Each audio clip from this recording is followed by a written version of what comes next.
Les premiers prisonniers allemands ont franchi les portes du camp Concordia, Kansas, le 4 juillet 1943. Ils n'avaient mangé que de la soupe au chou clair pendant 6 jours. Les portes du réfectoire se sont ouvertes à 17 h. Le sergent Wilhelm Müller, 21e division Panzer, capturé à la passe de Kasserine, s'est arrêté à 3 mètres de la ligne de service.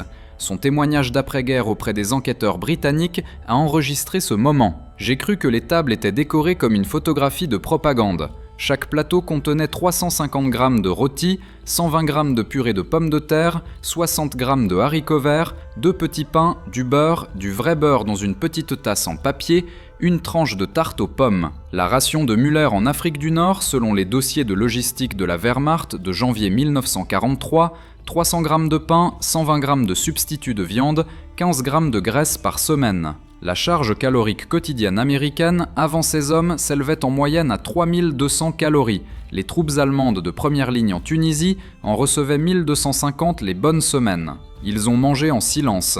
Chaque miette. Müller a plié sa serviette sur les 2 dernières bouchées de pain et les a glissées dans sa chemise. Autour de lui, 240 hommes ont fait de même. Les poches gonflaient de petits pains, de trognons de pommes, de beurre encore à moitié plein. Le personnel de cuisine observait par la fenêtre du service. Un soldat a demandé s'il devait débarrasser les tables. L'officier du réfectoire, le lieutenant Howard Shen, a dit non. « Laissez-les apprendre », a noté son journal de service. Le comptage du matin a révélé la nourriture accumulée, le pain durcissant sous les lits, le beurre fondant dans les poches d'uniforme. L'Oberleutnant Ernst Becker, un navigateur de la Luftwaffe abattu en Sicile, avait enveloppé 4 petits pains dans sa tête d'oreiller. Son rapport d'inspection de caserne, daté du 6 juillet, a enregistré la découverte aux côtés de l'annotation de l'interprète du camp. Le prisonnier déclare qu'il économisait pour quand les rations s'arrêteraient. La Convention de Genève exigeait que les nations capturantes nourrissent les prisonniers de guerre de manière équivalente à leurs propres troupes de garnison. Le règlement de l'armée américaine, 6331, émis en février 1943, spécifiait les normes minimales: viande au moins 1 fois par jour, légumes frais, 3000 calories minimum. Le contrat du camp Concordia avec la Ellsworth Milling Company fournissait 60 livres de farine pour 100 prisonniers par jour. L'armée allemande entière, la 6e armée à Stalingrad avant l'encerclement, recevait 30 livres pour 100 hommes par jour au pic d'approvisionnement. Le petit déjeuner du 5 juillet, œufs brouillés, bacon, pain grillé, café, jus d'orange. Le journal de Müller, conservé dans les archives du camp de Concordia, a enregistré sa confusion en anglais fragmentaire à prix des gardes. Des œufs encore, ils en donnent hier aussi. Son erreur. Les gardes disent pas d'erreur, tous les jours des œufs.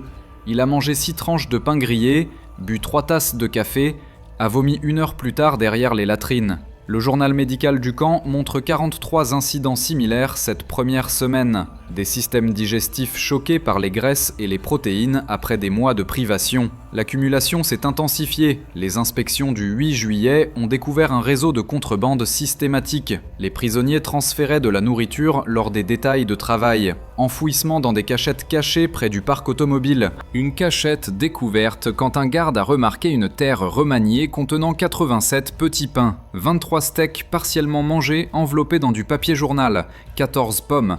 La décomposition avait commencé. Le commandant du camp, le colonel Paul Neufeld, a convoqué le comité de liaison des prisonniers. Ses notes de réunion subsistent. A informé les prisonniers par interprète que l'approvisionnement alimentaire était permanent, accueilli par le silence. Le porte-parole a demandé combien de temps permanent signifiait, a déclaré indéfini. Le porte-parole a demandé ce que indéfini signifiait. Fin de la réunion. La confiance ne venait pas des paroles, elle venait de la répétition. 2e semaine, les mêmes portions. 3e semaine, les mêmes. Les entrées du journal de Müller changent de ton. 14 juillet, du steak encore, il ne manque pas. 18 juillet, des œufs tous les matins. Peut-être que le Kansas est un endroit riche seulement. 22 juillet, du beurre à chaque repas. D'où en tire-t-il autant ? La réponse se trouvait à 200 km au nord-ouest. La production de blé du Kansas en 1943, 241 millions de boisseaux, un record d'État. L'inventaire du bétail de boucherie, 3 800 000 têtes. Les chiffres maximaux de la Seconde Guerre mondiale, stimulés par les subventions gouvernementales. Ellsworth Milling fonctionnait en 3 équipes. Les dépenses alimentaires mensuelles du camp, documentées dans les dossiers d'approvisionnement du comté de Concordia. 14 200 $ pour 2400 prisonniers. Cette somme aurait nourri un régiment entier de la Wehrmacht, 2500 hommes pendant 3 mois selon la planification logistique allemande de la même période. Le comportement a changé graduellement, puis soudainement, les rapports d'inspection d'août ont noté une diminution de l'accumulation de nourriture. Le journal de Müller, 9 août. Je laisse du pain dans l'assiette aujourd'hui. Les matins viennent toujours. La nourriture est toujours là. Le changement psychologique s'est produit en étapes visibles. D'abord, les hommes ont cessé de prendre des petits pains supplémentaires. Ensuite, ils ont cessé de cacher le beurre. En septembre, ils ont commencé à refuser les portions supplémentaires quand on les leur proposait. L'abondance a supprimé la peur, et sans la peur, l'appétit a trouvé des limites naturelles. Mais pas pour tout le monde. Gefreiter Hans Lehmann, 334e division d'infanterie, capturée en Italie, n'a jamais cessé d'accumuler. Son évaluation psychologique d'octobre 1943 note des indicateurs de traumatisme persistant du siège de Leningrad. Il avait survécu au front nord, hiver 1941 à 1942, quand les rations allemandes sont tombées à 200 grammes de pain par jour et les hommes mangeaient du cuir. Chaque inspection trouvait de la nourriture sous son matelas en décomposition, malgré les avertissements répétés. Il a purgé 3 jours en détention au camp pour violation du code sanitaire. La note du psychiatre du camp. Le sujet ne peut pas accepter le concept d'approvisionnement permanent. Recommande l'observation, mais pas de punition. Le comportement de survie était trop profondément enraciné. L'inspection de la Croix-Rouge du camp Concordia, novembre 1943, a enregistré une plainte inhabituelle des représentants des prisonniers. Les portions étaient trop grandes. Les hommes prenaient du poids, en moyenne 8 kg en 4 mois. Certains ont demandé des portions plus petites pour éviter de devenir gros. L'inspecteur, le docteur Friedrich Baumann de la délégation suisse, a noté l'ironie dans son rapport. Les prisonniers ont exprimé des préoccupations concernant la suralimentation. Cet observateur n'a jamais rencontré une telle plainte en 40 inspections de camps sur 3 continents. L'approvisionnement alimentaire du camp n'a jamais failli. Les dossiers de décembre montrent les mêmes chiffres d'approvisionnement. Janvier 1944, les mêmes. Au printemps, l'accumulation avait effectivement cessé. La dernière entrée de Müller sur le sujet, avril 1945. Nous mangeons normalement maintenant. C'est comme si c'était toujours là parce que c'est le cas. La réalisation s'est propagée dans d'autres camps à des vitesses différentes. Le camp Alva, Oklahoma, a reçu 3000 vétérans de l'Africa Corps en octobre 1943. Leur traitement d'admission a révélé une détérioration physique au-delà de celle des prisonniers de Concordia. Poids moyen 58 kg, pour des hommes dont les dossiers de service montraient des normes pré-capture de 72 kg. L'officier médical, le capitaine Robert Chen, a documenté les réactions du premier repas. 17 cas de détresse gastrique aiguë. Les prisonniers ont consommé la nourriture à une vitesse suggérant la peur d'une suppression imminente. Un sujet a mangé jusqu'à l'inconscience, a nécessité une hospitalisation. La différence était la séquence. Les prisonniers de Concordia sont arrivés directement d'Afrique du Nord via les centres de traitement. Les hommes d'Alva sont d'abord passés par la garde britannique. 4 mois dans les cages de prisonniers tunisiens, où les rations reflétaient la propre économie de pénurie de la Grande-Bretagne. Leur dernier repas avant le transfert, soupe claire, 200 grammes de pain, thé. Les normes de la Convention de Genève existaient sur le papier. La mise en œuvre dépendait de la chaîne d'approvisionnement du capteur. 15e division Panza gardait ce qu'il appelait sa liste de provisions, une liste de quantités sur du carton déchiré caché dans sa botte. Entrée du camp Alva, octobre à décembre 1943, suivait sa recalibration. 18 octobre, viande 340 grammes pesée sur une balance médicale. Garde autorisée, nombre impossible. 25 octobre, comptez 8 œufs cette semaine, 8. 31 octobre, soldat américain privé en service de garde mangeant un sandwich. En a jeté la moitié, la regardez faire. 7 novembre, ils nous nourrissent comme leurs soldats, confirmé en comparant les plateaux à travers la clôture aux messes des gardes. Même portion. 15 novembre, la ration de beurre plus grande que la semaine. Remarquez l'allocation des officiers. Quotidienne. 22 novembre, 3 hommes dans ma caserne refusent maintenant le petit déjeuner. 2 pleins d'hier. Le point de rupture psychologique est venu par l'observation indirecte. Les prisonniers ont observé les gardes américains au camp de Chaffee, Arkansas. Un détachement de travail a été témoin du personnel de cuisine raclant la nourriture non consommée dans les bacs à déchets des livres de nourriture quotidiennement. Entrés un physicien, Martin Schulz, capturé à Anzio, a rapporté cela à son groupe de caserne comme preuve d'une pénurie imminente. Il cache la véritable situation d'approvisionnement en éliminant les preuves, a suggéré sa déclaration au Conseil des prisonniers. Mais les déchets ont continué, semaine après semaine. En décembre, l'interprétation de Schulz s'est inversée. Ils gaspillent parce qu'ils ont trop, ce n'est pas cacher une pénurie, c'est normal pour eux. Le ratio de gaspillage a choqué les officiers de la logistique allemande parmi les prisonniers. Major Friedrich Wolf, corps du quartier-maître, a calculé le gaspillage alimentaire du camp de Chaffee à 18,2% de l'approvisionnement total en fonction de l'observation des barils d'élimination. Son rapport clandestin contrebandé vers le renseignement allemand par des lettres de la Croix-Rouge, utilisant un code, a atteint Berlin en janvier 1944. Les extraits décodés, capturés par le renseignement des signaux alliés et maintenant dans les dossiers des archives nationales. La capacité d'approvisionnement américaine dépasse le besoin de première ligne d'une marge confortable. Les déchets indiquent un surplus de production, non une gestion de la pénurie. Les implications pour l'évaluation de la durabilité de la guerre exigent une révision. Le contraste est devenu du matériel pédagogique. Au camp McCain, Mississippi, l'Oberleutnant Otto Brenner, ancien instructeur à l'école de logistique Wehrmacht à Munich, a organisé des conférences non autorisées pour ses camarades prisonniers. Ces notes ont été confisquées lors d'une fouille de baraquement, mais conservées dans les archives du camp. Le système américain fonctionne selon le principe d'abondance, le système allemand selon la gestion de la pénurie. L'abondance permet le gaspillage, inefficace mais psychologiquement stable. La pénurie exige l'efficacité, optimale, mais crée un comportement de thésaurisation et de la méfiance. Les Américains gagnent la guerre logistique avant le premier coup de feu. Ils nourrissent les prisonniers mieux que nous avons nourri les troupes de première ligne. Mais l'abondance avait des coûts que les prisonniers ne pouvaient pas voir initialement. Camp Hearn, Texas, juillet 1944. Les rations de beurre ont doublé en raison du surplus laitier local. Le personnel de cuisine a servi 4 portions de beurre par repas au lieu de 2. Les prisonniers ont interprété cela comme l'excès final avant l'effondrement. La thésaurisation a ressurgi. Journal du Gefreiter Paul Richter. Il donne trop de beurre maintenant. Signe clair de l'effondrement du système. L'insuffisance de stockage ou la détérioration force la distribution avant la perte totale s'arrêtera dans une semaine. Ce ne fut pas le cas. Août a apporté le même excès. Septembre, octobre. Le beurre a continué à arriver parce que la production laitière du Texas en 1944 dépassait la demande de 23 millions de livres dans tout l'État et le gouvernement a acheté le surplus à des prix garantis. L'économie, non l'échec logistique, a motivé la distribution. L'entrée de novembre du RTOR, le beurre continue, ma théorie de la pénurie est fausse. Les Américains ont simplement cela en quantité, ne peuvent pas comprendre l'échelle. L'échelle s'est révélée d'autres façons. Camp Indianola, Nebraska, janvier 1945.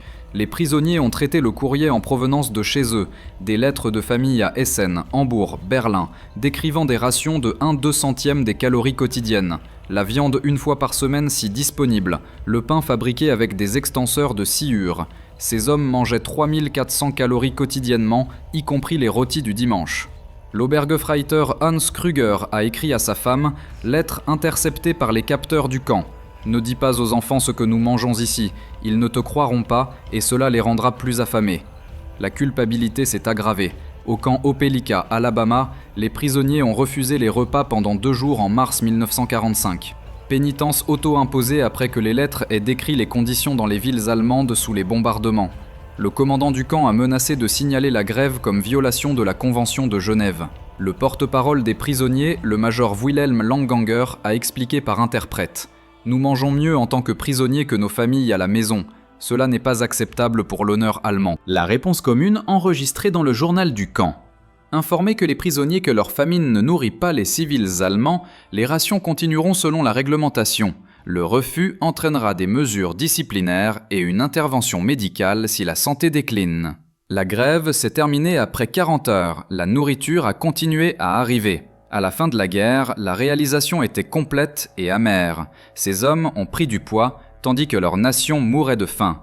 Camp Rustin, Louisiane, mai 1945. La nouvelle de la reddition allemande a atteint les prisonniers pendant le repas du soir. Silence. Puis quelqu'un a ri. « Eh !» a crié. « Nous avons perdu !» a-t-il dit en allemand, traduit plus tard par les gardes. « Et nous mangeons comme des rois. » 17 mois de portions américaines avaient ajouté en moyenne 14 kg par prisonnier. Leurs vêtements, conservés depuis la capture, ne leur allaient plus. L'ironie s'est enregistrée dans leur corps, preuve physique du déséquilibre qui a décidé de tout. Les camps de rapatriement en Europe ont forcé le bilan final. Printemps 1946, les prisonniers détenus par les Américains ont été transférés à la garde britannique et française pour le traitement du retour. La nourriture a changé immédiatement. Camp 2227 près de Cherbourg, France. Administration britannique, ration française. La liste en carton de l'Obergefreiter Weber a repris. 3 mai, pain 400 grammes, soupe mince, pas de viande. 4 mai, pareil. 5 mai, pareil. Le temps américain est terminé. Les examens médicaux au centre de rapatriement ont documenté l'inversion. Les rapports du corps médical de l'armée américaine, des stations de traitement à Louava, Marseille et Anvers ont suivi la perte de poids moyenne d'1,2 kg par semaine parmi les prisonniers en transfert. Le docteur Heinrich Vogel, médecin allemand travaillant sous supervision alliée à Louavra, a noté la vitesse du déclin. Les métabolismes adaptés aux rations américaines ne peuvent pas s'adapter à la pénurie européenne dans un délai sain. Nous traitons des hommes dont les corps se souviennent de l'abondance, mais doivent réapprendre la privation.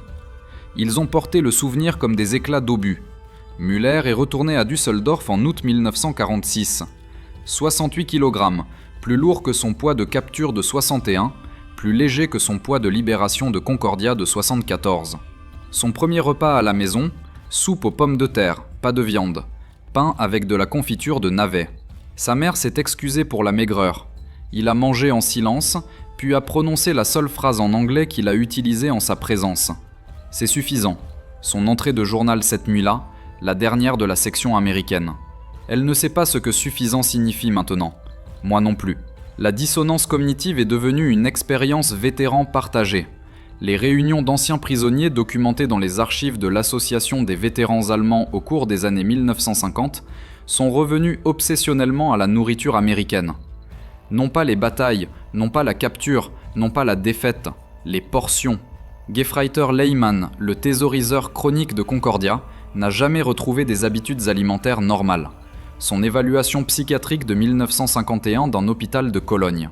Le patient présente une anxiété persistante concernant la sécurité alimentaire, malgré un approvisionnement adéquat d'après-guerre. Signale des pensées intrusives concernant les repas du camp américain. Déclare à plusieurs reprises « Ils nous ont mieux nourris que nous nous sommes nourris nous-mêmes ». Cette phrase contenait le verdict de la guerre en 9 mots. L'agriculture allemande, subordonnée à la production militaire, s'est effondrée sous les bombardements alliés et l'avancée soviétique. Les rations civiles en Allemagne 1946, 1350 calories quotidiennes, en zone britannique, 1080 en zone française. Zone américaine, 1150, portée à 2300 au début de 1947, alors que les exportations agricoles américaines inondaient les marchés d'occupation. Les prisonniers avaient vu l'avenir pendant leur captivité. La capacité productive américaine n'exigeait aucun choix entre les canons et le beurre, les deux arrivaient en surplus. Les implications politiques ont mûri lentement. Les anciens prisonniers sont devenus des témoins de l'abondance américaine dans un pays affamé. Leurs témoignages, initialement rejetés comme propagande de capitulation, ont gagné en crédibilité alors que les données économiques les confirmaient. Les fichiers du ministère de l'économie de l'Allemagne de l'Ouest de 1948 incluent des exposés de renseignements utilisés pour évaluer la capacité logistique du plan Marshall. Une évaluation. Les comptes rendus des prisonniers concernant les normes d'approvisionnement américains, initialement jugées exagérées. Référence croisée avec les données de production de l'USDA 1943 à 45 confirme l'exactitude. La production agricole américaine dépassait la production combinée de l'Axe de 340% dans les catégories clés. L'ennemi a nourri nos soldats mieux que nous l'avons fait. Les camps sont devenus légendes et avertissements. Au cours des années 1950, les rations de Concordia sont entrées dans le vocabulaire militaire allemand. raccourci pour le déséquilibre matériel qui a décidé de la guerre avant que la tactique n'importe. Les manuels de logistique de la Bundeswehr de 1956 font référence aux normes d'alimentation P comme référence pour la projection de force durable. La stratégie exige de la patience. L'ennemi qui nourrit les prisonniers à 3200 calories possède une capacité de réserve au-delà de la portée de notre offensive. Mais les souvenirs individuels pénètrent plus profondément que la doctrine. Weber a conservé son carton manganèse-Listister jusqu'à sa mort en 1973. Son fils l'a trouvé parmi les effets, avec des marques de crayon effacées et numérant les portions américaines à côté de comparaisons Wehrmacht-Arcade. Les marges contenaient des calculs. Si nous avions nourri les troupes ainsi, la guerre se terminerait en 1942, victoire ou effondrement, de toute façon plus rapidement. Les mathématiques de l'histoire alternative griffonnées par un homme qui pesait autrefois les œufs sur une balance médicale parce que le chiffre semblait impossible. Les derniers survivants ont porté cette connaissance dans la conscience. Müller a donné sa dernière interview en 1998, à l'âge de 76 ans, à une société historique de Düsseldorf. L'intervieweur lui a demandé son expérience de combat.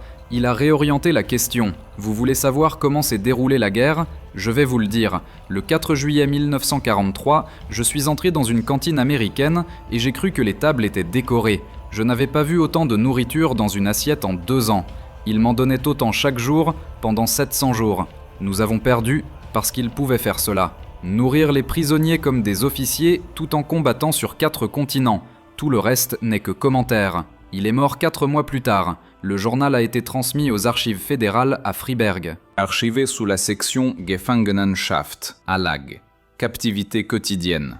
Le camp de Concordia a fermé en 1946, converti en entrepôt pour l'équipement agricole. La cantine est restée debout jusqu'en 1963, démolie pour agrandir les silos à grains pour la récolte de blé. La société historique du comté a préservé un artefact, un plateau de service en métal, équipement standard de l'armée américaine avec des compartiments pour le plat principal, les légumes, l'amidon et le dessert. La plaque indique « Camp Concordia, 1943-1946 ». Ils sont venus en ennemis, ils sont partis en comprenant la distance qui nous sépare. Cette distance était mesurée en grammes de beurre et en onces de steak, en calories que les prisonniers ne pouvaient pas comprendre, et en gaspillage qu'ils ne pouvaient pas justifier, et en abondance qui réécrivait leur compréhension de ce que la guerre signifiait. Les combats ont tué des millions de personnes. L'alimentation a révélé qui pouvait soutenir les combats indéfiniment. Les prisonniers ont appris cela à 17 heures quotidiennement, un plateau à la fois, jusqu'à ce que la leçon devienne une mémoire corporelle. La sensation d'avoir assez, puis plus qu'assez, puis tellement que le suffisant a perdu son sens. Ils ont ramené ce sentiment chez eux sur un continent qui avait oublié ce que cela faisait de ressentir. Certains n'ont jamais pardonné ce savoir.